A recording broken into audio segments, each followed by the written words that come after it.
Francis Maxwell here, your resident TYT sports tactics guru, back on Full-Time Devils.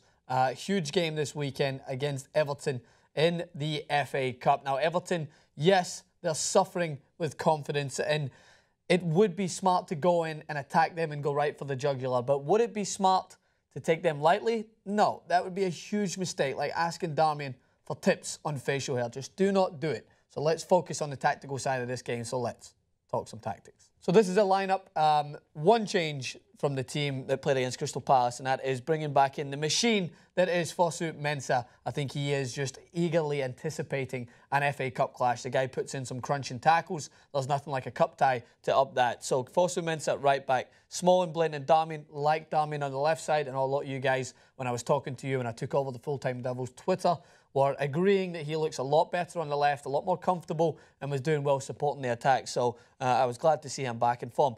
This is how I imagine it pans out. Now, it could just start with a normal 4-1-4-1, but as you see the game progress, Martial and Lingard will push further forward. I think you will see Memphis at one point in the game, but this is the lineup I'd go with. The midfield only needs one in there, and that's Schneiderlin at the moment, because, my God, the unsung hero of that game against Crystal Palace, patrolling the area, almost taking a leaf out of Kante's book, where he just roams and puts out all the fires everywhere. And that's what you need Schneiderlin to do in there. I understand he's good and he's intelligent with the ball at his feet. Sometimes a little rash in his tackles, but he was just patrolling areas where danger was there. And evidently it worked, because Crystal Palace's attack, specifically in the latter stages of the game, were just nullified. Made the game a little boring, but we'll still take it. So Schneiderlin in there. Mata and Rooney, as you know, it's a little difficult in certain games, right? Because if this was a team that I think would pose a lot more of an attacking threat, not saying that Everton don't, it's not necessarily their attack that it's the weakness at the moment. I think it's their defence. But they still have Lukaku, they still have Barkley up there, they still have Morales and some good players that can cause some problems. So don't be surprised if LVG gives his balls back to his misses and goes with two holding midfielders in there. I did like, and I will touch on why I liked the two attacking style players in the middle of the park, because they worked well as a triangular formation in there to cut out the gaps. It's not like they were just bombarding forward and leaving themselves susceptible. They weren't that bad at holding that structure and not allowing Crystal Palace the easy lane to play the ball through. So I do like that in there, and I would still start it. But if things start to get a little shaky, don't be surprised, as I said, if he brings on another holding mid in there. Rashford up top.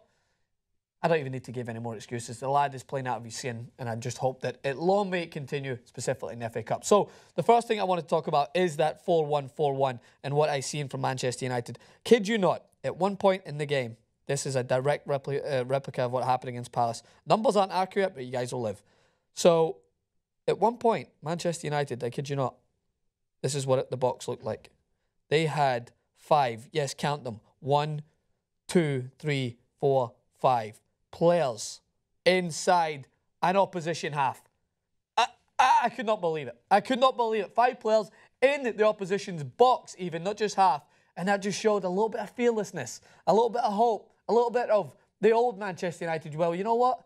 Fuck the other teams. We'll make them play against us and we'll attack them. That was encouraging. Now, again, we're not stable at the back. I tweeted out this as well. Let's not take this as a clear fix. This is just a good way of adapting to your opponent. And this opponent, Everton, as much as you need to be wary that it is a cup tie, you still need to go and attack them and press, because Everton at the moment, the main part of my tactics is they're poor at trying to get the ball out from their own half. Look at their goals conceded against Liverpool. They conceded 2 from the wide areas where they did not shut down the wide areas quick enough, but they also conceded 1 where they tried to play out the back. And they can't do it because their 2 holding midfielders are far too split. So this is what I want to see. First and foremost, pressure in the final third. Make Everton play the ball long, because that's when Manchester United, I think, will be able to win it back and cause a problem. So press in that final third, like United did against Crystal Palace. You want to push. I would push it.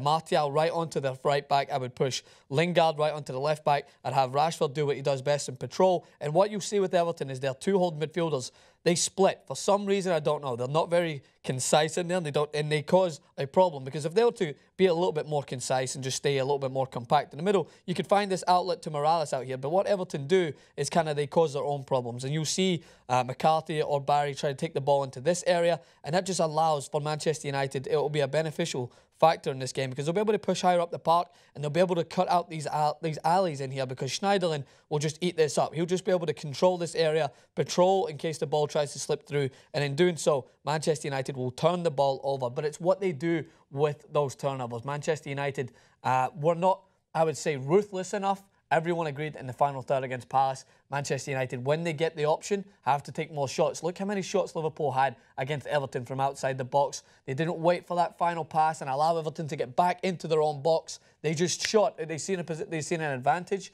and they took the shot and put it into the bottom corner. So when Manchester United do win possession in these areas, I want to make sure that Everton do not have enough time, because Everton, even more vulnerable, if you win possession in here by quickly attacking, you want these Rashford runs in, like we see Sturridge do against Everton. You want to see Lingard cutting across the back line, because if you hold up possession and allow them to get behind the ball, suddenly this area gets very crowded, and it won't be as easy to get a shot on goal, I think. So it's simple. You keep the pressure high. You make sure that Everton are not allowed to play out from the back, and you make sure that they play the ball long, because United will eat that up all day and will keep the pressure in the final third. But as I mentioned, it is a cup tie.